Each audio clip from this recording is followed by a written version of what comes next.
እቲ ሰብኣይ ልቦለዳዊ ሳንታ ደራሲ ነጋሲ ወልደ ማርያም ገስጋሲ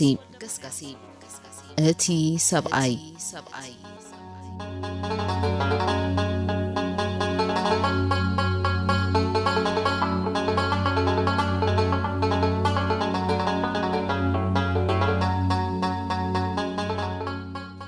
ኣብዛ ዘለኹምዎ ሰላምን ጥዕናን ንምንየልኩም ከመይ ኣለኹም ፍትዋት ተኸታተልቲ መደባትና ከመይ ኣሎ ብእነቕርበልኩም ዝተፈላለዩ ትሕዝቶታት ከም ወትሩ ዕጉባት ክትኮኑ እናተተስፈና ካብ ሎሚ ትጅምር እቲ ሰብኣይ ዘርእስታ ብነጋሲ ወልደ ማርያም ገስጋሲ ዝተደርሰት ልቦለዳዊት ሳንታ ብተኸታታሊ ከነቕርበልኩም ምዃንና ንሕብር ኣብ ናይ ሎሚ ትሕዝቶና እምበኣር ቀዳማይ ክፋል ኢና ሒዝናልኩም ቀሪብና ዘለና ከም ወትሩ ኣቐዲምና ኮመንት ሼር ላይክ ኮመንት ሳብስክራይብ ምግባር ኣይትረስዑ እናበልና ናብ ሙሉእ ትሕዝታ ከነስክረኩም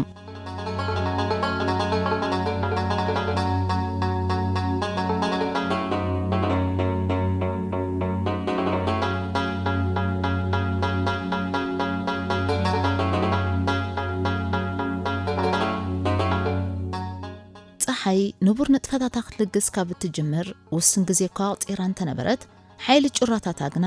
ናይ ፍርቂ መዓልቲ ሓይሊ ነበሮም ፀሓይ ወርሒ ሰነ ዋርዋር ምባል መለለይኣ ስለ ዝነበረ ግን ዝበዝሐ ፍጡር ከም ውህብ ወሲዱ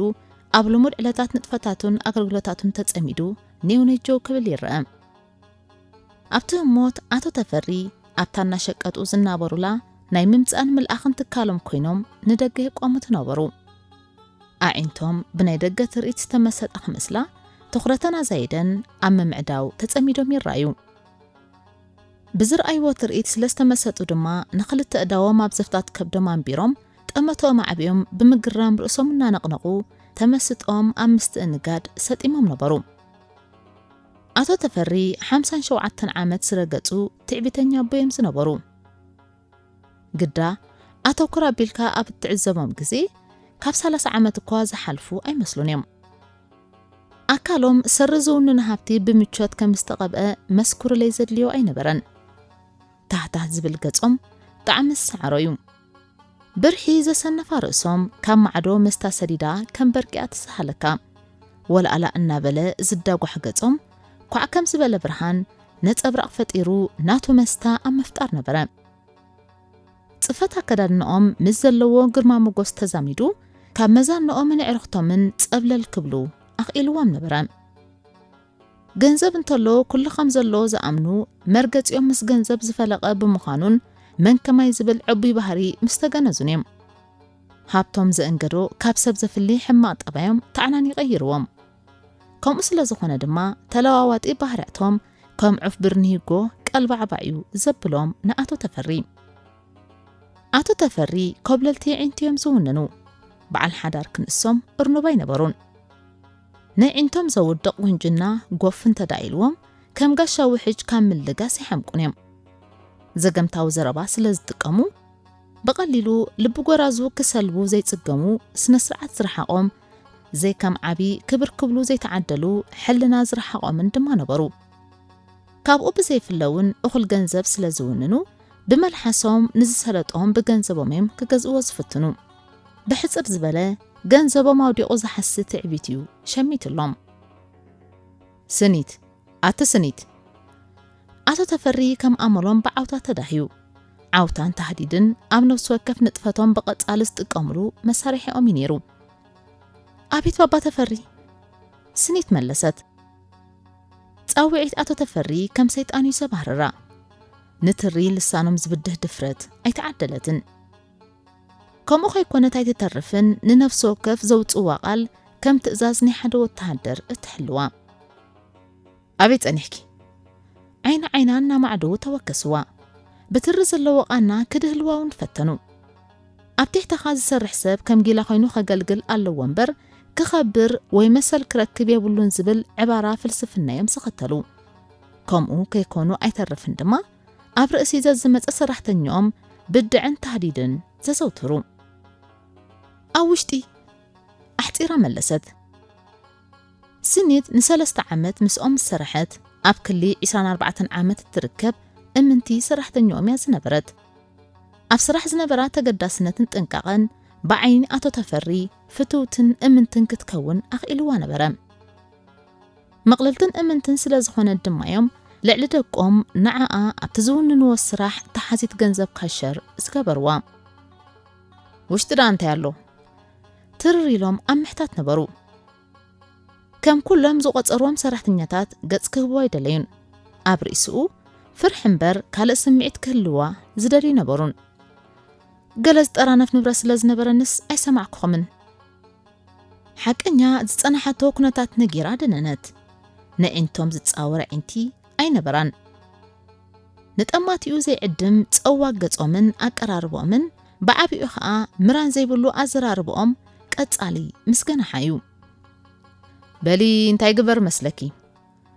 كم زحاسبون خاليتات اسكيتهم نام محساب سجيرهم أتوكيرهم تأمتوا أم نفسا قلفلينا قرزر أي خوينو سلستسمعهم يومكم كيرهم قنا كقتصلو سيكالون زربهم بتيخم كم زي قتصلو دحيرو سلستردهم نابزا بقصهم قداي كملسو ننفسهم أدالو هبابا تفري انت ديهم كتبلو داليهم سنيد تثبيت مسنوحة زبالتو نبرا زربهم بتيخم ناب أكلنا تأمتو كند زقزي خبالعو زقددو مغنيات انتاي مخانو أم قمات نبرت قدا نتصر ملسي كترخبالو أي كالتن انت خونا قنا ناي أملون قداي مخانو أندبت نبرا صباح حدا قداس السرح سلازلنا مساين باتعكت كديخي بلوا أعداوهم كاب زفتات كبدهم أوردا بيلهم حسابا مفسسو حسابا كي سمعيهم حساباتهم زريم كل بإيدا يوزبلات حساسبهم بينهم كم استفتروا زردهم قلب حلنا نبرو انت يالو سني السنبدت نفلما أوام مسؤم كتقيش حتوس لازق أربلا أطرت أريت الشمت أبشعو بتي حدما ننفسها فرحت الله نفلما أوان ننفسها كاب جزا وزعي كتحدرا تدالوي تبهال بمنبرا زي توحت ألان زي ترد أن سمعيت وريروان برام انتاي رأسن بيتكي كسنبت سلازي تتصبيوا كونتاتات تحساسبهم نفلما أوانيو أبستبقسلو قداي زعن قلتهم قنيفوهم سلازي زحاسبو كفتمون تدا خوينهم ميلا فتيروم أب حسابو مأتيوم كأمنوا نبروم أي سنبركن وتات أبلت مس أخلو زي تعاين زي خبروان دحيرو أما قشا بزفتر ني حساب كنت أقدمو سلستريا نفسها قد سحب جميرا نبرت نفس السقاون قفف كبلاي فلت أنا برام قنا بابا تفري كابو ما أصلا مساهم قشا يفلت إيه كاب زدنا نتو كأني عمل لسد زبلوان مسمعيا كومو كيرا مس مقاش أقدس نتو يترايان تايدوم مولوويو لو متقاشي أعنتو مافتيتهم قد أمات أويقهم ترربولو أما دوبهم كتتعرفهم ما يتتصبيون بزخوانة تأمرون كاب حسابهم كبخرو أيدليون سلازي انت فراريحهم انت الزأمن ميلا فتيرهم كبقسوا كم زلوهم انا تردو أمتأم أمو بابا تفري هند بديخ نقر زلني انت ترفت هدي إلا كتزارت تسمعت مفتان سلازي تسلا نفتن ياخوم جيرا انجرا يخوين وانبر ترئيتو مزي برهاسب يترف كتقيش حانساون دو كتبل دلاي نبران أقدمكم زي من نقركمني مدلاو زبها النقر كله كترفني قئلي زبلت حساب أما فناو نبرت تمال نجيركي لو من نجيرك كل حدايو أحتيروم دحر من ملاس أنتو مفتيتهم أيتقاوم مني بزا سمع جناحي أتمامتا تمتوا قال دما كابدك أين لعلي نعخ خمزة أمن تفلتيه مسلني بقوب عينهم تمتوا نتهبهم ملسخاء بهنك أوتا تتساناتوا نسسوا مليسا دنانت صبوتا بقيسا خمزة تسانحت جناحت عينتهم مسورورلا الشوخ كمستزرقا ملوء نفساون شقشق كبلا يفلت أنا برام بس كفتان فرح نستبلع نفسا كيدونغوي نبحر رايز بالملسي تقمكيمو نبرام مو نزلنا فلتكي سلامتاي مسايكا مقاش تدحرحر اللخي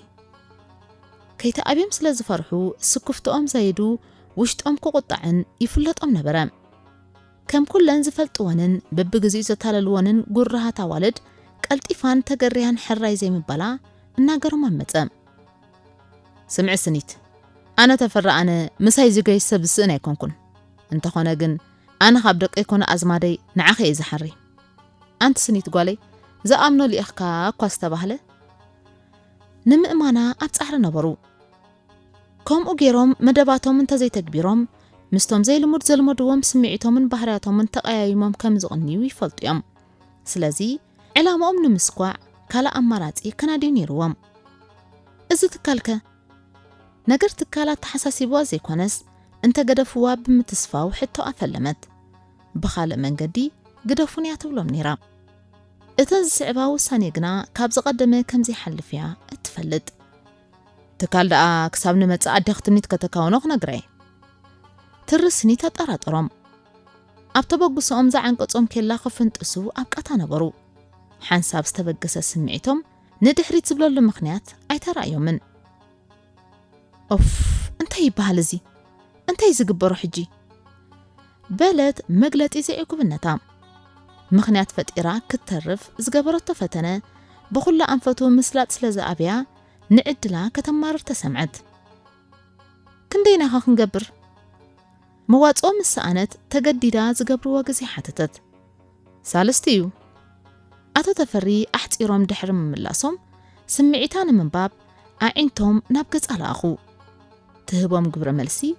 ኣብ ውሳኔኦም ሓደ መናጠር መንገዲ ምዃኑ ኣሚኖም ንመልሳ ሃንቀበሉ ሳልስቲ ባባ ተፈሪ ኣይነውሕን ዝገብርዎ ግዜ ድሕሪ ምፍላጣ ነገራት ከኸብድዋ ይፍለጣ ነበረ ኣማራጺታት ኣብ ዘይተናደሉ ግዜ ብምንባሩ ከዓ ትገብሮም ተሓስቦን ጠፍኣ ኣይነውሕን ዝገርመኪ ምስ ዘለና ብዝሕ ንብረት እዚ ግዜ ኣመና ሓፂር እዩ ኣብ ሳልስቲ እውን ተሰሊጡና እዩ ህዲ ኢሎምን ረጊኦምን ተዛረቡ ዝኾነ ኮይኑ ክትጠራጠር ኣይደለይዋን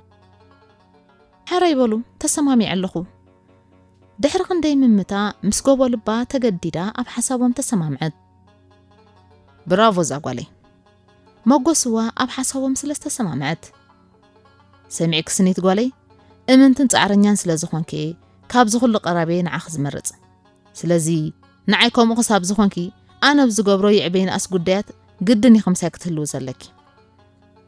ክሳብ እቲ ዝደልይዎ ዝረኽቡ ኣብ ምሽርሻራ ነበሩ ሓራይ ኣሕፂራ ድሕሪ ምምላሳ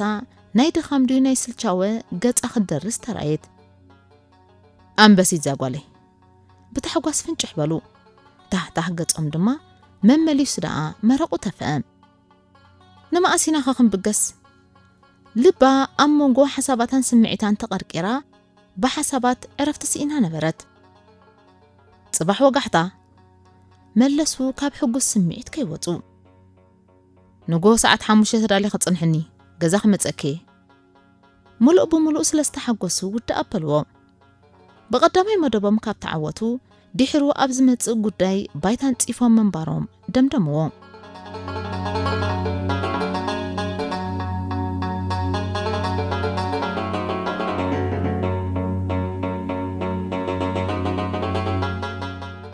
ምሸት ምድሪ ኣብ ሳሎን ቤት ኣቶ ተፈሪ ክልተ ትንፋስ ሒዛ ከተበቅዕ ንማለት እኳ ነዛ ሓንቲ ቃል ዘስተንፍስ ፍጡር ሲኢና ሬሳ ዝጽበ ዘሎ መቃብር ክትመስል ብሪውሩ ትብል ነበረት ኣቶ ተፈሪ መጽሓፍ ከንብቡ ከለዉ ወይዘሮ ትምኒት ከዓ ዝእለም ነጸላ ረኺበን ኣብ ምእላም ነበራ ኣብ መንጎኦም ዝነገሰ ስቕታ ብደም ናይ ዝደላለዩ ሰባት እምበር ናይ ኣብ ሓደ ገዛ ዝነብሩ ሰብ ኪዳን ይመስል ኣይነበረን ክልቲኦም በብወገኖም ኣምነን ናይ ግሎም ንጥፈታት ተጸሚዶም ይትረፍ ዳሃይና ሓድሕዶም ክገብሩ ብትንፋስ ወይ ምንቅስቓስ ሓዲኦም ኣድቦ ክስረቑ ኣይረኣዩን ሃንደበት ግና ወይዘሮ ትምኒት ንዝነበረ ኩነተ ስቕታ ክሰብራ ብምንቃድ ኣብ ዝተቐመጠኦ ሳሎን ኮይነን ፍሕትሕት ክብላ ተራእያ እንተኾይንለን ኣድህቦ በዓል ገዝአን ንምጥምዛዜን ከምኡ ገይረን ለባም ሰማዒን ተረኺበን እውን ብዙሕ ክዛረባሉ ዝደልያ ሓሳባት እውን ነይሩወን እዩ ስማዕ እስከ ተፈሪ ምእላምን ኣቋሪፀን ኣንፈተና በዓል ቤተን ገበራ ዝዛረብኦ ዝነበረኔን ዝመስላ ኣሕፂሮም መለሱ ንኣድህቦኦም ዝቕይር ግና ኣይነበረን ናብኣ ዘጠምት ምኽንያት ክህሉ ይደለዩን ካልእ ሰይትረፍ ብስቕታ ክቐጽዕወን ካብ ምድላይ ዝብገዝ ዘይቅዱስ ተግባር ኣብ ምፍጻምዮም ዝነበሩ መዕለል እንተኾነና ቡንዳ ክገብር ከኣልምኦ ዝጸንሐ ነጸላ ኣቐሚጠን ሓተቶም ሕጂ ደጊሞም ኣሕጺሮም መለሱ ዝኾነ ዕላል ኮነ ዕድል ክህብዎን ኣይደለዩን ገጸን ምርኣይ ካብ ዘይምድላይ ዝገልጽ ናይ ጽልኢ ስምዒት ምስኦም ነበረ እወ ሕጂ ናብ ገጾም ኣይንተን ለኣኻ ናብአን ከይጠመቱ ክዛረቡ ዝቐሰቦም ምኽንያት ድማ ክፈልጣ ደለያ ተፈሪ እንታይ ዳ ዝተገረምካ ትመስል ሕቶይ ጌጋ ድዩ ቀውተአን ኣዘይደን ሕቶን ቀጸላ ኣብ ገጽ በዓል ቤተን ዝነበረ ስምዒት የቕልባሉ ብምንባረን ኣይወፀንን ግና ለክንዶ እዋን ዘይብሉኒ ካላ ኣይኮነን ኣቐዲሞም ካብ ዘውጽዎ ቃላት ከሃድሙ ብምባል ዘረብኦም ክእርሙ ፈተኑ እምበር ወይዘሮ ትምኒት ይትረፍ እዚ ካልእ ክትርዳእ ከም ትኽእልሲ ኣይጠፍኦምን ስለዚ ከጠርጥሮም ዘይኽእል ካልእ ሜላ ፈጢሮም ካብታ ዝተበገሰት ጉዳይ ከሃድሙ ይፍትኑ ነበሩ ጽቡቕ በለት አንደበቶም ስለስተረደት ግና ብመልሶም ስለዘይዓገበት ካልእ ከገምግመኒ ይኽእል እዩ ዝበለቶ ሜላ ክትፈጥር ከም ዘለዋ ተረዲኣ ውሽጡን ደጊኡን ከተንብበሉ ትኽእል ሓሳብ ክትፈጥር ሓለነት በል ዝዛረበካ ስለዘለኒ ሓንሳብ ምንባብካ ቋሪጽካ ናባይ ጠምት ተሪር ትእዛዝ ኣመሓላለፈት ከምኡ ዝግበራ ምኽንያት ስምዒቶምን ተግባሮምን በኸመይ መንገዲ ከም ዘተግብርዎ ክትርኢ ደልያ ነበረት እንታይ ኢልኪ ንፈለማ እዋን ግልጽ በልዋ ኮነ ኢላ ከምኡ ከም ዝገበረት ተረዲእዎም ትምኒት ኣብ ስምባደ ነበሩ ሜላ ፈጢራ ገጾም ክትርኢ ምኽኣላ መደቡ ከም ዘፍረሰትሉ ስለስተረድኦም ሕምስ በሉ ሜላ ፈጢራ ገጾም ክትርኢ ምኽኣላ መደቦም ከም ዘፍረሰትሎም ስለስተረዱ ሕምስ በሉ እንታይ ዳ ሰንቢድካ ተግባሮም ስለዝገረማ ናብ ሕቶ ተመልሰት ኣይሰንበድኩን ግና ሕቶ ኸይገረመኒ ተረፈን ስለምንታይ ኣኽና በገጽ ከጠምት ኢልክኒ ትምኒት ብእዝነይ ደይኮንኩን ሰማዕኪ ተረፍ ስዕረቶም ከም ሌባ ቀልባዕባዕ በሉ